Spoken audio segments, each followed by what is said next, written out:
মনে করেন উজ্জ্বল ভাইয়ের ঘরে, ব্যারিস্টার সাইফুল ইসলাম উজ্জ্বল, ওনার ঘরে আমি বসলাম। তো বসার পরে আমি বললাম, মনে করেন যে উজ্জ্বল ভাই আমাকে এক গ্লাস পানি দেন দেখি। তো উনি গেছে ভিতর বাড়িতে পানি আনার জন্য। তো ওনার ওয়াইফ ওনাকে জিজ্ঞেস করতেছে পানি নেন কার জন্য? বলছে যে নাগাইশের পিসা হুজুর আসছে মুশতাক ফয়েজি, উনি পানি চাইছে, পানি নিতে আসছে। তো ওনার ওয়াইফ ওনারে ধমক দিছে, আপনি কোনো বুদ্ধি শুদ্ধি নাই, উনি কত দূর থেকে আসছে, মেহমান মানুষ, সারা বছর কি আমাদের এখানে আসে নাকি? জীবনে একবার আসছে, আর আসে না, না আসে। ঘরের ভিতরে ট্যাং আছে, এগুলো ট্যাং তো দিছে, ট্যাং এগুলো চিনি দেন, দিছে চিনি, কয়েকবার লাড়া দেন। এখন ট্যাং চিনি লাড়া দিছে পরে, এটার আপনাদের এদিকে কি কয়?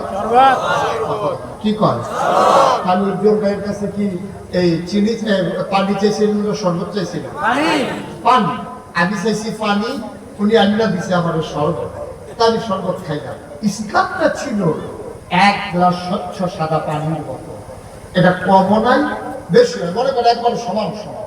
এখন এই সমান সমান এক কাপ পানি যদি থাকে, আমি যদি এখান থেকে এক ঘুট পানি খেয়ে ফেলি, তাহলে কি সমান সমান থাকবে না কমে যাবে? আমি যদি এক কুশ পানি এটার ভিতরে দেই সমান সমানের পরে, এটা কি ভিতরে থাকবে না বাইরে পড়ে যাবে? বাইরে পড়ে যাবে। চিন্তা করে, ইসলামের এরকম সমান সমান এক কাপ পানির মতো। এখন আমরা তারা কি করছে জানেন? আমরা তারা যার যার সুবিধা মতো, ওই উজ্জ্বল ভাইয়ের জন্য পানির লোকে ট্যাং দিয়ে চিনি দিয়ে শরবত বানাই দিছে।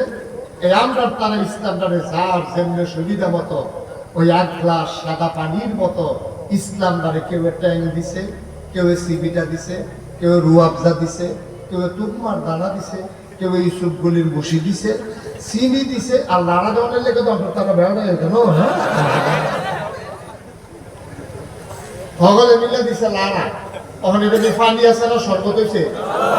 ইসলাম আর সেই ইসলাম নাই যার 1000 বছর আগে নবীজিতে ইসলাম দিয়েছে।